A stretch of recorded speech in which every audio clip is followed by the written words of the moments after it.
Okay, now before I go any further with this, I'm going to take some burnt sienna and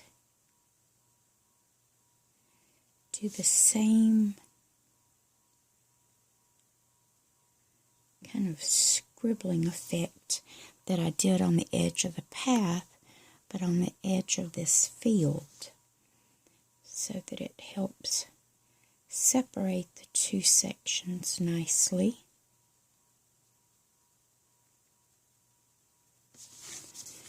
And just continues to create dimension in the painting. So it's just that side-loaded paint on the brush for creating a shadow or shaded effect.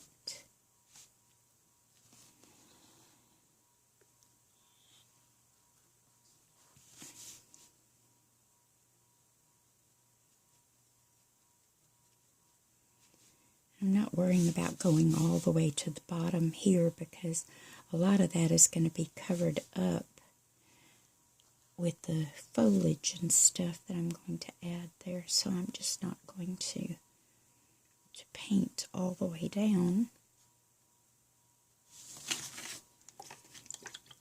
There. And then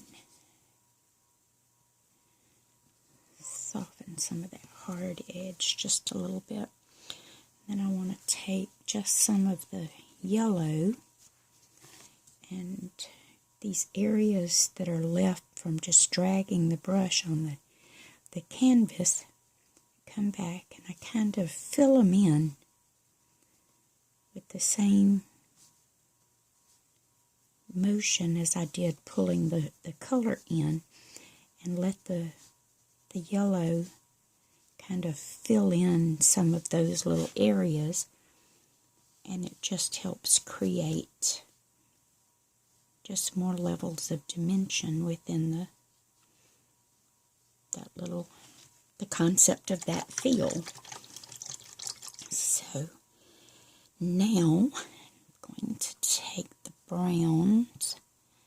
I have two different ones here. I have a burnt sienna, not burnt sienna, burnt umber, and a color called asphaltum. And I like to mix them together. I just like the look that it creates. So I'm going to put a fence line in for this field here. So I'm going to start it right here at the edge of the barn, and using the edge of the field for the placement of my fence posts.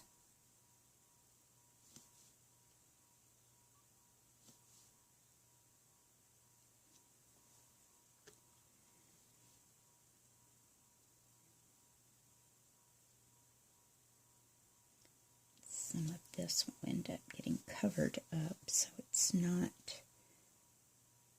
that vital how well that part turns out, because I'm going to have that foliage coming up there. And then, same way as I did this, only following the lay of the land, so to speak.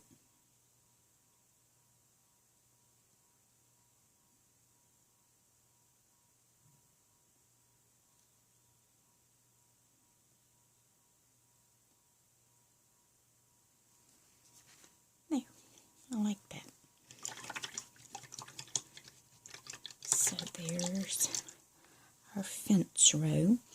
And if you wanted to add some highlights to the fence post, you can come in with just a little bit of white and just do some random touches to one side of each of the fence posts, and the ones especially that are closer helps give them a little bit of dimension.